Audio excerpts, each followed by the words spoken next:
Hi, if you've struggled for years to become a fluent English speaker, here's great news. I'm going to share 3 breakthrough techniques so that you can become a flawless, fluent English speaker. Now try saying that quickly. Flawless, fluent English speaker. Yes, and you'll be able to speak naturally and native-like. I can help you slash your learning time. I've helped thousands of people to easily and effectively become fluent English speakers in a very short time, and I can help you do it too. My name is Herbert Lee. I'm a Canadian-born Chinese, and like you, I struggled for many years to master English. Now, as you listen to me, you probably think I'm a native speaker, and you may want to believe that, but actually, English is not my native language. I got my first English breakthrough back in 1980. I joined Toastmasters when I was living in Canada. My breakthrough came after 7 months of joining this club, which helps people improve their public speaking and communication skills. You see, in just 7 short months, I won the club, area, and district speech contests. I even competed at the regional finals, but was disqualified for going over by 7 seconds. And remember, I was competing against native speakers in Canada. So this was a very important breakthrough in my life. Then, for the next 15 years, I was able to develop breakthrough techniques to help other people overcome their fear of public speaking and speak confidently in front of large audiences. I taught many different kinds of people, CEOs, high-paid executives, PR professionals, and even politicians. I was able to show them very quickly how to overcome their fear and speak in front of very large audiences. But I realized many people don't need to learn how to speak in front of large audiences. They just want to be able to carry on a simple conversation in English and express their ideas in plain, simple English. So I spent the next 5 years developing and researching breakthrough techniques that would help anyone who wanted to become a fluent English speaker. And then I produced courses that would help people do that. For the past 12 years, I've been able to teach these techniques, these breakthrough techniques, to anyone who wanted to develop a breakthrough in English fluency. And my students have had outstanding results. Now I want to share 3 breakthrough techniques with you. Breakthrough technique number 1, break the translation loop. I have noticed that most of my students, the vast majority of my students, use a technique called the translation loop. The translation loop is the single factor that is hurting students' progress. You need to get rid of the translation loop if you want to have an English breakthrough. What is the translation loop? Well, many times you probably hear a question in English, and then you put the question in your brain and you're thinking about it in your native language. Then you translate it from your native language into an answer. And then from your native language, you translate it back into English. And then you give the answer. Well, unfortunately, the answer is usually not very fluent. This is how we get terms like Fringlish for French speakers of English, Spanglish for Spanish speakers of English, and Chinglish, English speakers with a Chinese background, because you've mixed your own language with English and it does not sound fluent, does not sound grammatically correct, and for sure, many people may not be able to understand you. What you need to do is break this habit of the translation loop. It's the only way you can really become fluent. This will take time, and you need to take steps to do it. The first thing you need to do, buy yourself an English to English dictionary. My recommendation to you is buy what's called an English Learner's Dictionary. Now, many of you, I guess, probably have a dictionary: English French, English Spanish, English German, English Japanese, English Chinese, because you want to be able to understand the words that you see in English. The easiest way is to get an English and a native language dictionary. Then you can understand very, very easily. But this is not good for you because you're developing your brain to keep processing in two languages, English and your native language. And then your English vocabulary never improves, or improves very, very little. And when you want to use a word in English, you're still thinking in your native language. So your progress in becoming a fluent English speaker becomes very, very bad. So buy yourself this English Learner's Dictionary. These are the best. My recommendation is get the Collins, C-O-L-L-I-N-S, Collins English Learner's Dictionary. This is the first thing you should do to learn to break your habit. This way you will develop a good English vocabulary for yourself, and you will start to avoid using the habit of the translation loop. Next, you should start listening to English conversations and try to understand the question in English. When you watch movies, try to get a movie and watch the movie without the subtitles. It's very easy to leave the subtitles on, either in English or in your native language, and then you learn to read very quickly, but you do not learn to listen. My other suggestion is when you watch movies, don't try to watch a whole 2-hour movie. Try to watch 10 or 15 minutes, go back and play it over again. 10 or 15 minutes, and then go over it again and repeat. What happens is with each time that you listen to it, you will begin to understand more and more in English. And you'll be thinking in English, which is a very, very important thing if you want to break the habit of thinking in your native language. With all respect to your native language, you've used it all your life. But if you want to become a fluent English speaker, you have to break the habit of translating and using the translation loop. Eliminating the translation loop is a process called unlearning. You need to unlearn this habit if you want to learn to become a fluent English speaker. Breakthrough number 2, develop intensive listening skills. That's right, develop intensive listening skills. And you're listening to this guy and saying, I want to become a fluent English speaker. What's this guy telling me? I need to develop intensive listening skills. Well, stop. Think about this. Why do I say you need listening skills? Actually, you may think you want to become a fluent English speaker.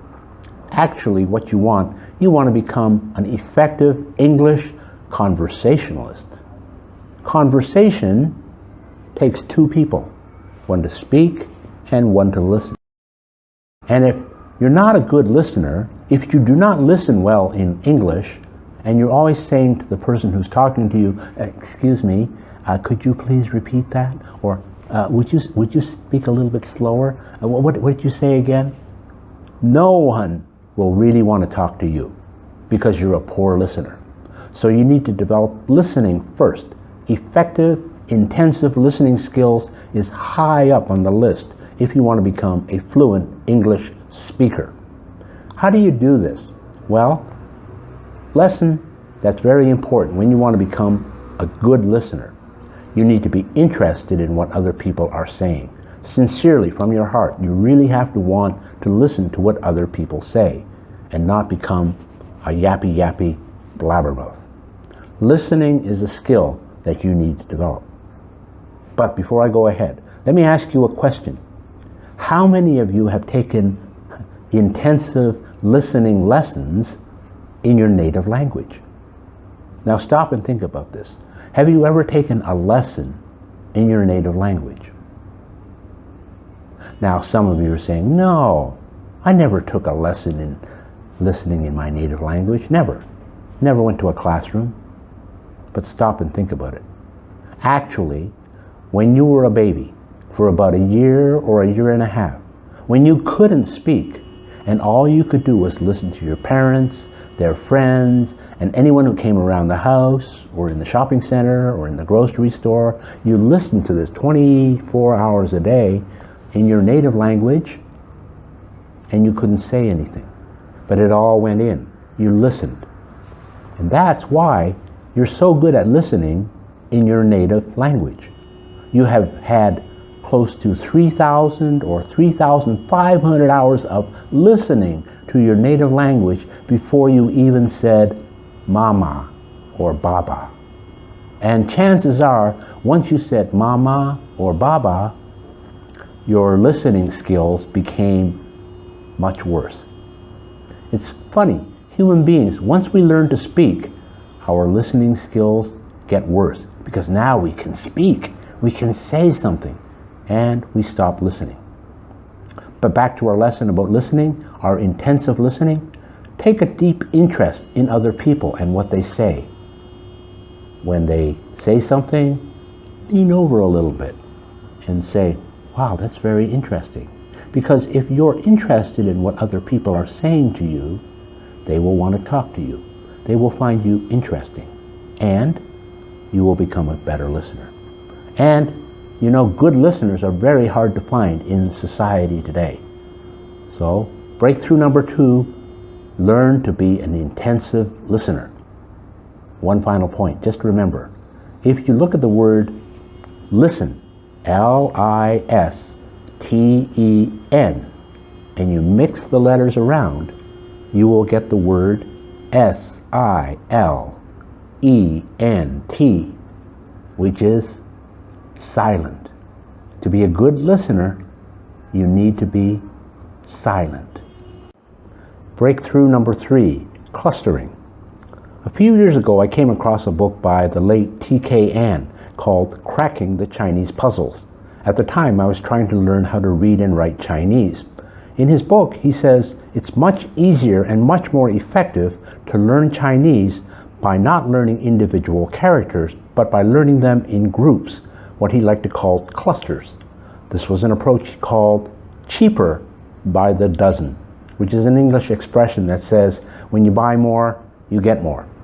And this principle, this idea, doesn't apply only to the Chinese language, it applies to learning any language and also learning English. So how do you do this in English? How do you learn things in clusters so that you can make it cheaper by the dozen? It's very easy. 2 things you should learn, the basic groups that I recommend people to learn, actually there are 3, but I'll only mention 2 today, are phrasal verbs and collocations. Now, if you have gone through the traditional school system, you've probably learned 8 or 9 parts of speech: nouns, pronouns, adjectives, adverbs, prepositions, interjections, conjunctions, and articles. But that only tells you, and many, many lessons you've had drilling these 8 or 9 parts of speech. But what you didn't learn in school was phrasal verbs. When I ask my students, did you ever learn phrasal verbs in school? Most of them will say, well, I think the teacher talked about it, or they might have had 1 lesson in it. But to become fluent in English, phrasal verbs are a very, very important part of becoming fluent. Phrasal verb, if you remember, is a verb and a preposition. The 2 together have a completely different meaning than each of the words separately, this is what makes it difficult to learn phrasal verbs, because sometimes the 2 have no relationship to each other. They just appear together and have a certain meaning. So verb and a preposition. Now you're going to say, I know what I'll do. I'm going to go get a phrasal verb dictionary and memorize all the phrasal verbs. Well, I wouldn't do that. Stop and think for a minute. Just the verb come, C-O-M-E. You have come on, come into, come by, come for, come with, come between, come at, come to. Wow, 50 phrasal verbs with the verb come. Go. Go with, go between, go at, go for, go with, go by. Another 50 phrasal verbs. In English, altogether, we have almost 10,000 phrasal verbs. Now, if you're going to try to memorize all the phrasal verbs, you're going to spend the rest of your life just memorizing phrasal verbs. So, what's the best way to learn phrasal verbs? Listen carefully. Listen carefully to when people speak, they will use phrasal verbs in their normal conversation. What you need to do, take notes. What phrasal verbs are they using that you don't understand? So you're listening for verb and preposition combinations. Take down the note and then go to your English Learner's Dictionary and look it up. What does it mean? Very soon you'll have a list of common phrasal verbs. But as you do this, you will develop a sense for the phrasal verbs. And over time, you will develop a wonderful skill which I call guess the meaning of the phrasal verb. I teach this to my students in class, and many of them think they can't do it. But over a period of time, they learn to guess the meaning of phrasal verbs just by listening to the other words in the sentence. And this is a skill that takes a little bit of time. But you know, even native speakers don't know all the phrasal verbs in the English language. And this is the skill that they use to interpret or understand phrasal verbs that they don't know. They're just guessing what it means based on the rest of the sentence, or as we say in English, based on the context of the sentence. So that's a very useful way to learn phrasal verbs. Second thing you want to learn is collocations. Collocations are common combinations of words in English, words that almost always appear together. So in English we say things like a cool breeze, a golden opportunity. These are common collocations. We say that the bride wore a flowing gown. We are in a deep recession. So these are all word combinations that are very, very common in English, and these are called collocations. So spend time learning collocations as well as the phrasal verbs. In English, there are different types of fluency. So many of you are probably trying to learn what's called idiomatic English. And you try to memorize lists of idioms, hoping to use them in your conversation to sound more native-like. Well, that helps you to a degree, except when you use the wrong one and then people don't understand you. We also have what we call colloquial English. And colloquial English, you are using lots of phrases that people use commonly. That's how we have that term collocation. Then there's another term which is called speaking in the vernacular, which is very plain and simple English. So you have idiomatic, colloquial, and vernacular. And these are different types of fluency that you will develop over a period of time. And actually you should be combining all these to become a really fluent English speaker. But for now, just remember the important breakthrough is spend time learning clusters to improve your vocabulary and your fluency. And the two clusters that you must work on are phrasal verbs and collocations. So those are the three breakthrough techniques I want to share with you today. I know you'll benefit greatly if you use and master these three techniques. Someone once wrote, "Insanity is doing the same thing and expecting a different result." Many of us in life go through life doing the same thing, and then we expect a different result. If you've been studying English for years and you haven't got much result, maybe it's time you try to do it another way. Try the three breakthrough techniques and get a better result.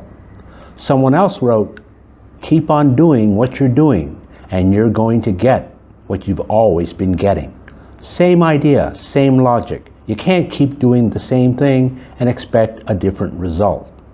I've tested these techniques with thousands of students, so I know that these techniques work. So don't ask yourself the question, will these techniques work for me? No, you need to ask yourself, will I work these techniques?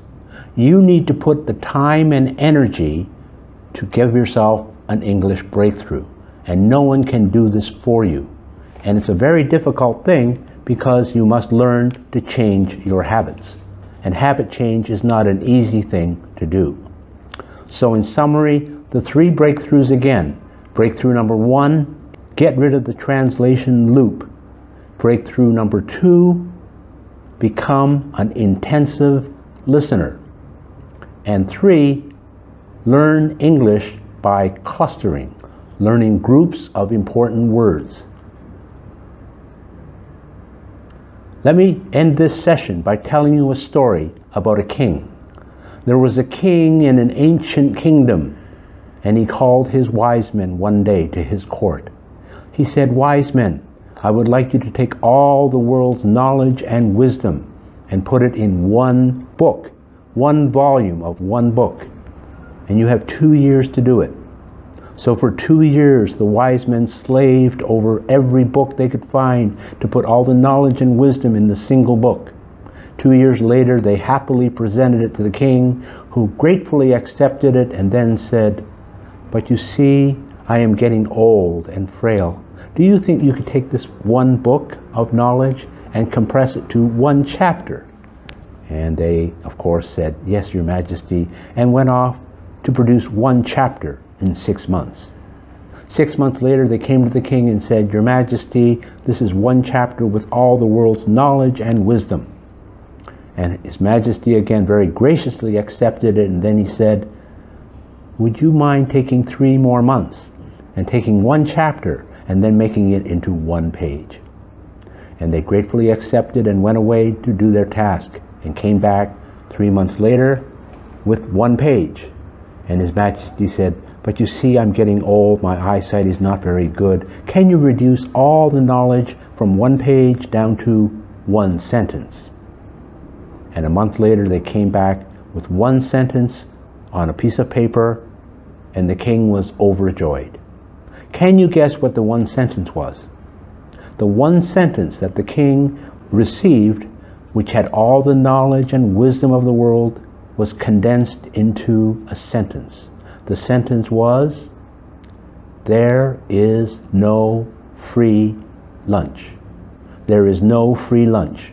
When we say that in English, it means you don't get something for nothing. And the real meaning is, if you want something, you have to put in effort. And the reason I tell you this story is, if you want to have an English breakthrough, if you really want to become a flawless, fluent English speaker, and you want to speak naturally and native-like, you need to take the 3 breakthroughs that I've shared with you today and use them and master them. And then you will really have an English breakthrough for yourself. Thanks again for watching the video. I really hope you get something out of it. But now, can you do me a small favor? And it's not what you think, because I'm going to ask you, don't subscribe to my YouTube channel. Here's why. I don't want you to subscribe to my YouTube channel until you have actually tried all 3 breakthrough techniques. Why do I ask this favor? Because I want you to really use these techniques. I don't want you to just listen to them and say, "Wow, that's a great idea. Now give me more ideas." You don't need more ideas. You need to do. You need to learn. You need to master and apply these techniques so that you can really have an English breakthrough. I really want you to have an English breakthrough. Try and use and master these 3 techniques, and then come back and subscribe to my channel, and you can get more advice. Until you use the advice that I give you, until you use the techniques I give you, it's no use. You're just being greedy. You want to know more. But knowing more will not help you get an English breakthrough. Practicing and using will. So please, come back and subscribe after you have tried all 3 breakthrough techniques. I'm rooting for you. I really want you to have an English breakthrough.